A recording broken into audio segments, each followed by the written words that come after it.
Welcome back. We are going through some pretty unprecedented times here in Colorado, but it's not the first time in history. Dr. Colorado is here to give us a great perspective and a few facts along with it. Dr. Colorado, welcome back to Colorado and Company. We miss your smiling face. Today, you're going to give us a little bit of perspective on the past and how Denver has dealt with some previous pandemic issues. And you've also got some incredible photos to share with us as well. So first of all, before we get to that, how are you doing? I'm doing fine. It's wonderful to be back on stage with you, Amelia. Oh, it's great to have you back here as well. Our whole team just, when we saw you on the schedule, we got so excited. So let's dive right in. Let's start off by talking about some of the similarities between what we're going through now with the coronavirus pandemic and what the world was going through in 1918. Right, and it's quite a contrast. It was much worse the first time around, and it hit in the spring of 1918 during World War I, which complicated matters. And then they thought it was over, and it came back in the fall, even deadlier, wiping out even more people.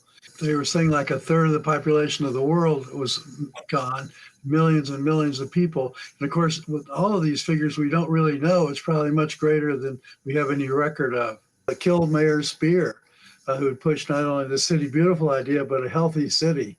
But he dies in office early on in the spring of 1918 from what most people think now is a flu. The other problem is it flu or is it pneumonia or tuberculosis? What exactly is it? It's a problem we're still wrestling with.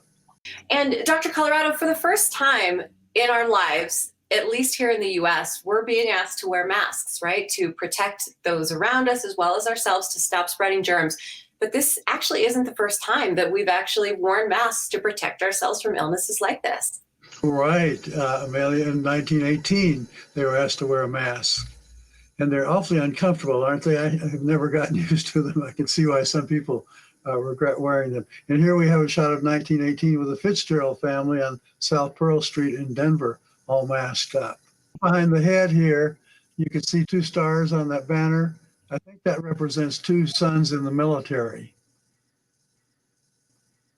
Gosh, that really adds so much perspective to that photo, you know, knowing what they were already going through in terms of the war, and then you add a pandemic on top of this. But the other thing I was going to point out, masks certainly haven't changed a lot since 1918, have they? No, except we see a lot more ornamental masks today.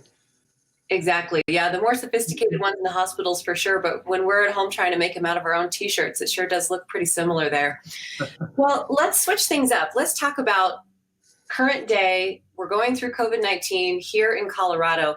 With your historic perspective, just give us your take on how we'll get through this, how we'll kind of come back to life as a community and as a culture here in Denver.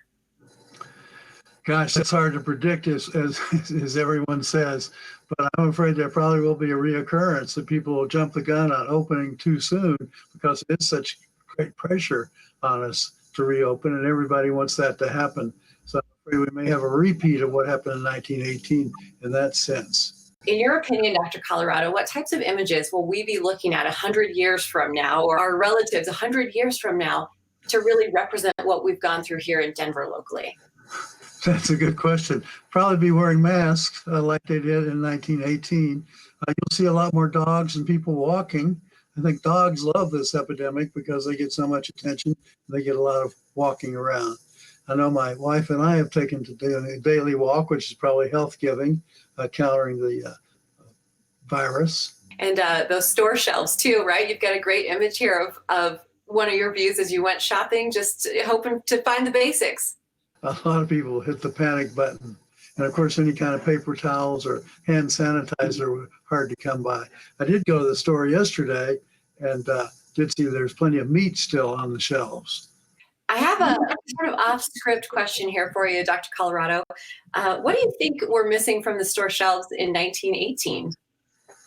Gosh, I would guess the same things. Anything to do with sanitation, with cleaning, right. Washing your hands regularly. That was the same advice back then. Wash your hands, mask up.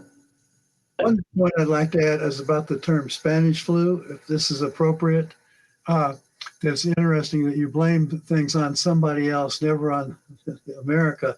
And actually, the Spanish flu started in Kansas, of all places, in a military post there. It starts there. It's still during World War I. Soldiers from there go around the world and help spread the disease. But of course, we don't want to take credit as a nation for the Spanish flu, so it's called the Spanish flu, although Spain had little to do with it. I think it's because we've just been through the Spanish-American War, where they were our enemy, and so you blame them.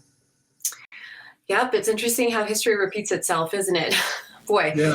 Well, Dr. Colorado, thank you so much for being here. Stay safe, stay healthy, and can't wait to see you back soon. Thank you. Great to be on with you again. To learn more about the rich history of our state or Dr. Colorado himself, go to dr-colorado.com. And for more info on how the flu of 1918 affected Colorado, go visit coloradohistory.org.